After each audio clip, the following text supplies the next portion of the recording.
Sejak ribuan tahun silam, masyarakat Hindu di India dan Mesir kuno di Timur Tengah telah lama menyadari keberadaan dan manfaat dari mata ketiga. Dalam kebudayaan Hindu dan pengobatan Ayurvedik, mata ketiga manusia dilambangkan sebagai cakra ajna yang letaknya ada di tengah-tengah dahi di antara kedua alis. Salah satu dewa Hindu, yakni Dewa Siwa, juga dikenal memiliki mata ketiga yang berada di dahinya. Sedangkan dalam masyarakat Mesir kuno, mata ketiga kerap digambarkan sebagai ular Urayus yang terletak di dahi mereka. Salah satu dewa besar dari Mesir kuno, yakni Dewa Horus, juga dilambangkan dalam bentuk mata satu, atau yang sering kita sebut sebagai Eye of Horus.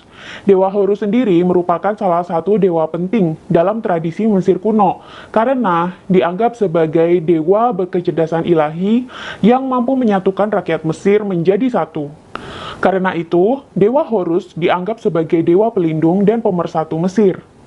Menurut tradisi Hindu, mata ketiga yang dilambangkan sebagai cakra ajna adalah pintu gerbang manusia menuju terbukanya dan semakin tajamnya intuisi. Selain itu, terbukanya mata ketiga juga menjadi jalan bagi manusia untuk bisa mengakses komunikasi dengan kekuatan spiritual yang lebih tinggi, entah kemampuan membaca pesan-pesan semesta secara tak kasat mata, berkomunikasi dengan para dewa, berkomunikasi dengan malaikat, atau bahkan berkomunikasi langsung dengan Sang Pencipta atau Tuhan.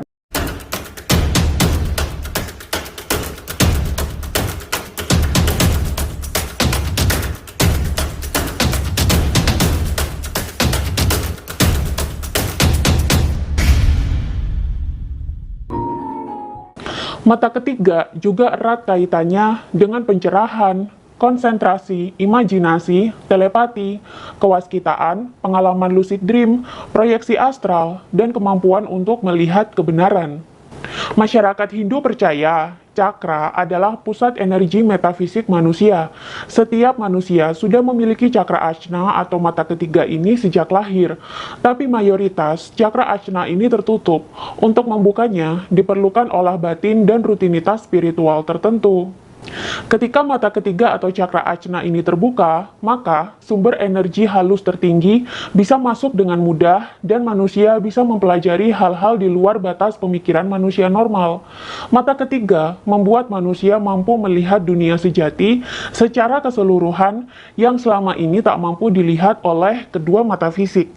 Tak hanya itu, terbukanya mata ketiga juga memiliki sederet manfaat baik lainnya. Di antaranya, yang pertama, mata ketiga yang terbuka membuat manusia bisa berpikir lebih jernih daripada biasanya. Yang kedua, konsentrasi manusia jadi meningkat. Yang ketiga, kemampuan penalaran manusia juga jadi lebih meningkat. Yang keempat, manusia jadi mudah merasa bahagia. Yang kelima, intuisi manusia jadi semakin tajam. Yang keenam, ketegasan dan kepercayaan diri pada masing-masing manusia menjadi meningkat. Yang ketujuh, wawasan jadi bertambah luas. Yang kedelapan, imajinasi manusia jadi semakin bagus. Yang kesembilan, manusia jadi bisa melihat aura orang lain dengan mudah.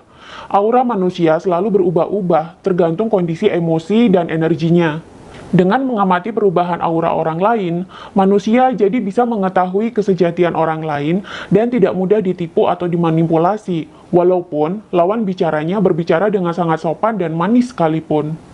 Yang ke-10, semakin terbukanya mata ketiga, kualitas tidur dan ritme biologis tubuh manusia juga semakin membaik. Secret Society telah lama memahami kegunaan dari mata ketiga ini. Karena itu, banyak pemimpin politik, ilmuwan, dan pebisnis global malah mengaktifkan mata ketiga mereka agar bisa mengakses kecerdasan lebih banyak, jauh melebihi kecerdasan manusia pada umumnya. Bahkan, simbol mata ketiga atau Eye of Horus ini kerap digunakan sebagai lambang dari organisasi mereka. Jika organisasi mereka menggunakan mata ketiga sebagai lambang, sudah pasti organ gaib ini memegang peranan yang sangat penting. Sebenarnya, mata ketiga manusia ini berkaitan dengan organ fisik di dalam otak manusia, yakni kelenjar pineal atau pineal gland. Kelenjar ini adalah organ kecil di dalam otak yang berukuran hanya sebesar kacang dan berbentuk seperti buah pinus. Kelenjar ini terletak di otak vertebrata, dekat hipotalamus dan kelenjar hipofisis. Walaupun berukuran kecil, tapi kelenjar pineal memiliki manfaat yang sangat besar. Jonathan Black dalam bukunya Sejarah Dunia yang Disembunyikan juga memaparkan apa yang dipelajari Secret Society mengenai kelenjar pineal ini. Apa yang dipahami oleh para Secret Society?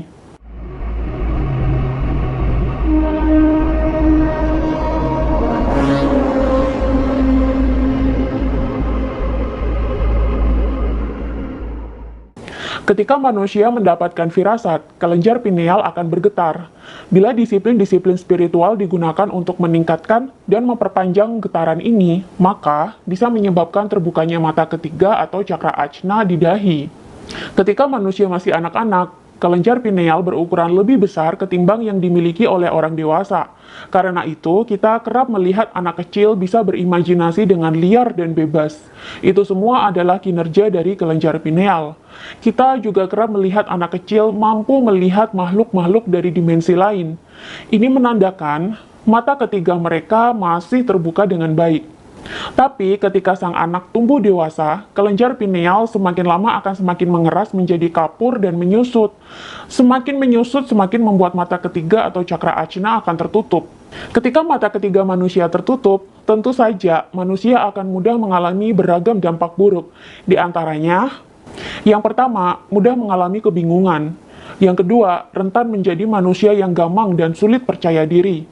Yang ketiga, mudah terjebak dalam ketidakpastian hidup.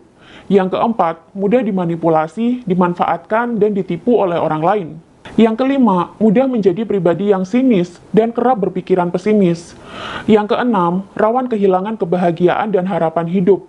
Yang ketujuh, menjadi pencemburu. Yang kedelapan, ujung-ujungnya manusia akan mudah mengalami ketakutan hidup, bahkan berujung pada mudah mengalami stres atau depresi. Dewasa ini, manusia banyak yang mengalami kondisi tertutupnya mata ketiga.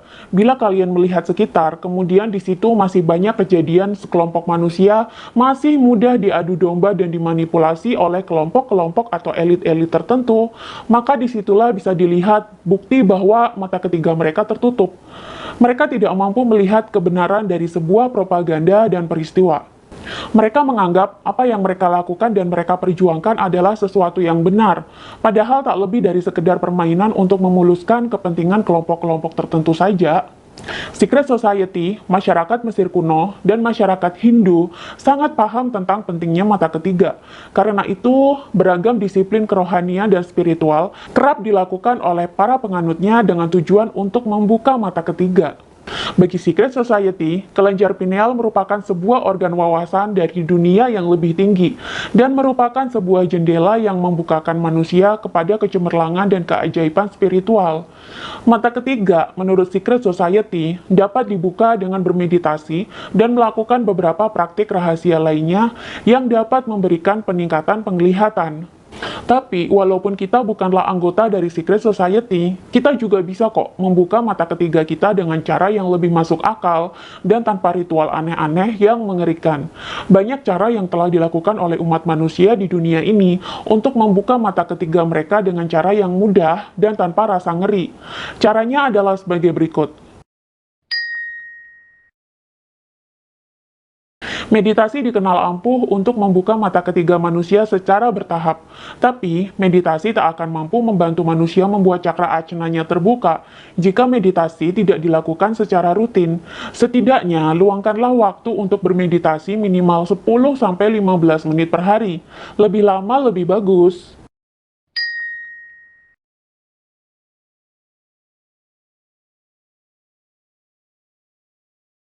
Ini definisinya tak jauh berbeda dengan mindfulness yang pernah saya bahas di video sebelumnya.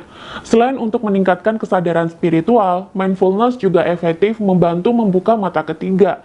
Caranya mudah, yakni dengan hadir di setiap aktivitas yang kita kerjakan. Walaupun itu adalah aktivitas kecil dan remeh-temeh, yang penting kita selalu hadir dan menyadari aktivitas tersebut.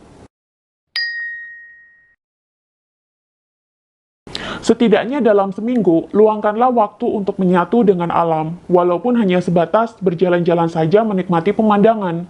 Tidak perlu memaksakan diri ke gunung atau ke pantai. Berjalan-jalanlah keluar rumah melihat pemandangan, menghabiskan waktu di taman kota, menikmati keberadaan tumbuhan, hewan, dan elemen bumi lainnya, juga merupakan aktivitas yang baik untuk membantu membuka mata ketiga. Jika kalian suka menari, suka menyanyi, atau memiliki hobi kreatif lainnya, maka lakukanlah lebih sering dan nikmati aktivitas kreatif tersebut.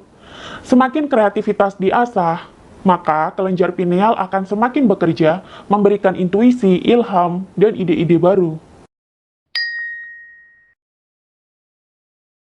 Yoga, meditasi zikir, berwirid sampai sukma seolah-olah lepas dari tubuh adalah beberapa bentuk ritual keagamaan yang juga bisa membuka mata ketiga manusia jika kerap dilakukan, apalagi bila dirutinkan.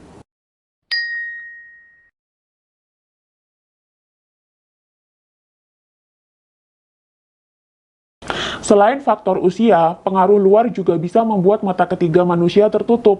Fluoride pada keran air dan pasta gigi dianggap sebagai bahan berbahaya yang bisa membuat kelenjar pineal mengalami pengapuran atau kalsifikasi. Karena itu, para spiritualis biasanya tidak mau menggunakan pasta gigi berfluoride dan beralih ke pasta gigi herbal untuk menjaga kelenjar pineal mereka. Makanan anorganik juga berbahaya bagi kelenjar pineal jika dikonsumsi terus-menerus. Karena itu, beralihlah kepada makanan organik dan alami segera yang tidak menggunakan perasa atau pengawet kimia.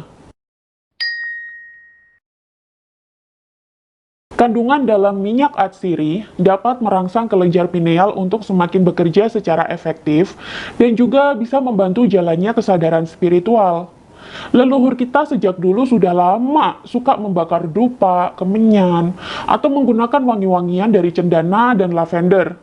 Fungsinya, selain untuk mengharumkan tubuh atau ruangan, juga untuk membantu merawat mata ketiga dan merangsang kinerja kelenjar pineal.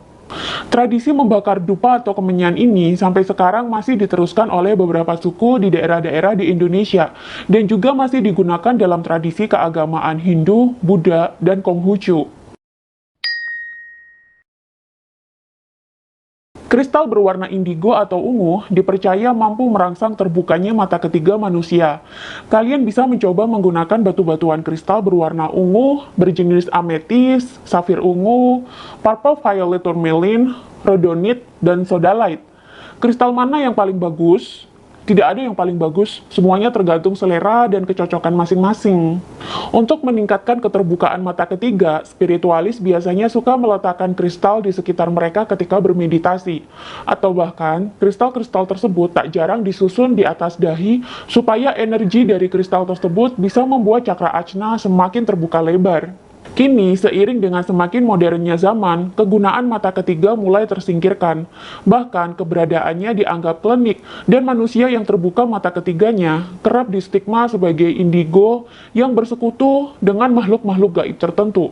Padahal klaim tersebut belum tentu benar. Ada anak yang sejak kecil memang mata ketiganya selalu terbuka, tidak menutup seperti kebanyakan pertumbuhan manusia lainnya.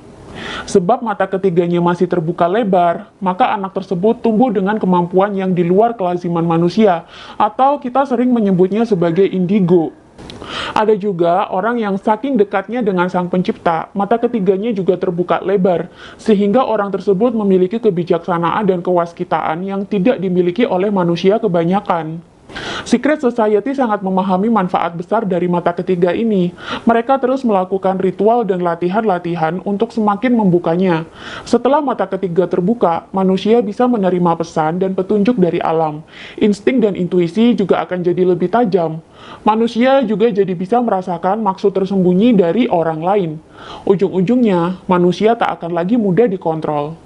Karena itu, mata ketiga sangat penting bagi Secret Society, bahkan sampai menjadi lambang organisasi segala.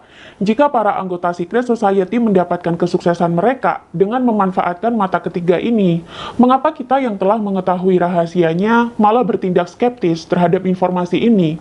Mengapa kita tak mencoba untuk mengasah mata ketiga kita, sehingga kita bisa menangkap maksud tersembunyi dari suatu hal dan bertumbuh menjadi manusia yang tak mudah dikontrol pihak lain?